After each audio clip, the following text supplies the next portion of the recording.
సనాతన ధర్మంలో జీవితం మరణంతో ముగిసిపోదు. అది కేవలం ఒక ప్రయాణంలో మజిలీ మాత్రమే. మనం చేసిన కర్మలను బట్టి మన ఆత్మ స్వర్గానికో నరకానికో లేదా పితృలోకానికో చేరుకుంటుంది.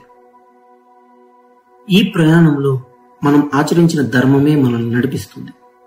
ఈ ధర్మానికి, ముఖ్యంగా దాన ధర్మానికి ప్రతీకగా నిలిచిన ఒకే ఒక్క యోధుడు కర్ణుడు. తన కవచ కుండలాలనే దానం చేసిన మహానుభావుడు, తన ప్రాణాలను కూడా పణంగా పెట్టి మాట నిలబెట్టుకున్న సత్యసంధుడు. అలాంటి కర్ణుడికి స్వర్గంలో ఎలాంటి స్థానం లభించి ఉంటుంది? అత్యున్నతమైన భోగభాగ్యాలు అనుభవిస్తూ ఉంటాడని మనం అందరం అనుకుంటాం. కానీ వాస్తవం దీనికి చాలా భిన్నంగా ఉంది.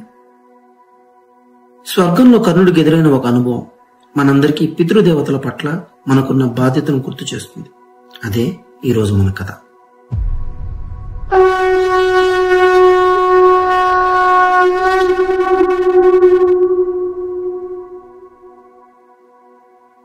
కర్ణుడు మరణానంతరం స్వర్గంలో అడుగుపెట్టాడు. దేవతలు అతనికి ఘన స్వాగతం పలికారు.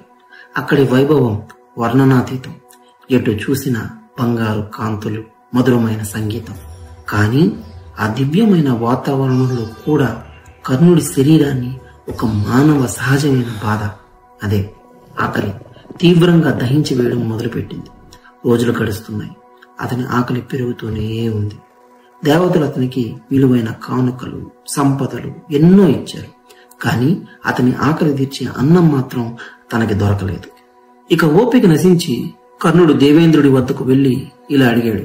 దేవేంద్ర, నేను భూలోకంలో ఉన్నప్పుడు దాన ధర్మాలకు ఏ లోటు చేయలేదు. నా జీవితాన్నే దానంగా ఇచ్చాను. మరి అటువంటి నాకు ఇక్కడ ఈ దుస్థితి ఎందుకు? నా ఆకలి ఎందుకు తీరడం లేదు అని. అప్పుడు ఇంద్రుడు చిరునవ్వుతో ఇలా వివరించాడు. కర్ణ, నువ్వు అన్ని దానాలలో శ్రేష్ఠుడివే, అందులో సందేహం ఏమీ లేదు. కానీ దానాలలో అనేక రకాలున్నాయి.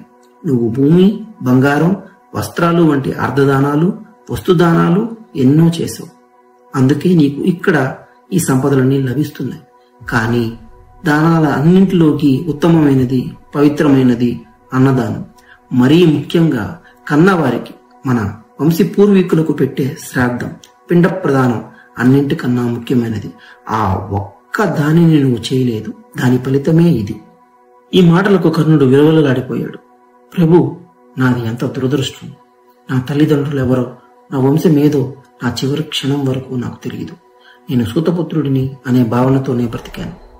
తెలియని నా పూర్వీకులకు నేనలా పిండ ప్రదానం చేయగలను అని తన ఆవేదనను వెళ్ళబుచ్చాడు కర్ణుడు. కర్ణుడి బాధను, అతని నిస్సహాయతను అర్థం చేసుకున్న ఇంద్రుడు అతనికి ఒక అద్భుతమైన వరాన్ని ప్రసాదించాడు. కర్ణ, నీ పొరపాటు కాదు, నీ ధర్మ నిరతికి మెచ్చాను. నీ పూర్వీకులకు శ్రాద్ధ కర్మలు నిర్వహించి వారి ఆత్మలకు శాంతి కలిగించడానికి నీకు 15 రోజుల సమయం ఇస్తున్నాను.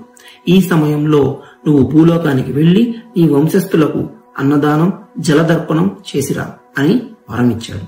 ఆ 15 రోజుల కాలమే పితృపక్షం లేదా మహాలయ పక్షంగా మారింది. అసలు ఎవరి పితృదేవతలు? మన తండ్రి, తాత, ముత్తాత ఇలా 3 తరాల వారు, అలాగే తల్లివైపు 3 తరాల వారు పితృదేవతల్లోకి వస్తారు. గరుడ పురాణం ప్రకారం వారు తమ కర్మఫలం ముగిసే వరకు పితృలోకంలో ఉంటారు. అక్కడ వారికి స్వయంగా ఆహారాన్ని సంపాదించుకునే శక్తి ఉండదు. మనం భూలోకం నుండి శ్రద్ధతో పెట్టే పిండం యొక్క సూక్ష్మరూప శక్తి, మనం వదిలే తర్పణాలలోని జలం వారి ఆకలి దప్పులను తీరుస్తాయి. అందుకే కాకి రూపంలో వచ్చి మన శ్రద్ధతో పెట్టిన పిండాన్ని స్వీకరిస్తారని నమ్ముతాం. కాకిని యమధర్మరాజు దూతగా భావిస్తాం. ఈ పితృపక్షంలో ప్రతి రోజుకి ఒక ప్రత్యేకత ఉంది. సాధారణంగా మన పూర్వీకులు ఏ తిథి నాడు మరణించారో అదే తిథి పితృపక్షంలో వచ్చినప్పుడు వారికి శ్రాద్ధ కర్మలు చేయడం శ్రేష్టం. అంతేకాదు, ఈ పక్షంలో కొన్ని తిథులకు విశేష ప్రాధాన్యత ఉంది.